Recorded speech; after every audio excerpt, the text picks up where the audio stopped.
华智仁波切曾有一次帮助了牧民，人家要送他3匹马，他谢绝了。他说并不需要，因为有了3匹马，就有了3匹马的烦恼。我们自以为的快乐，其实仔细想想看，有多少是乐颠倒呢？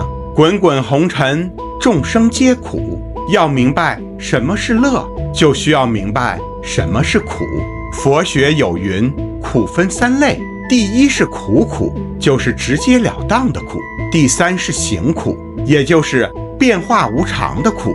这2者都很好理解，但还有第2类苦，是坏苦，就是使用快乐的糖衣来包裹着的苦。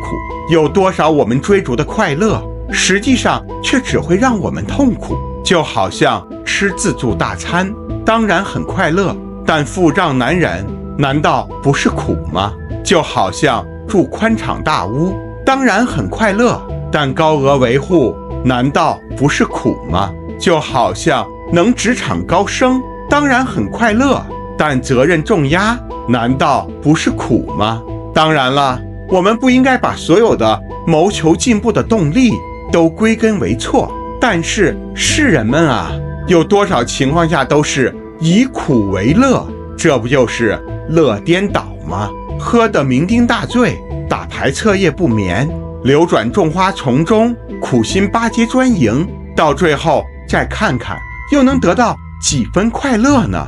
快乐和痛苦往往并不对立，只不过是一枚硬币的2面而已。上帝的马匹过于珍贵，所以华智仁波切选择的不过是无牵无挂的快乐。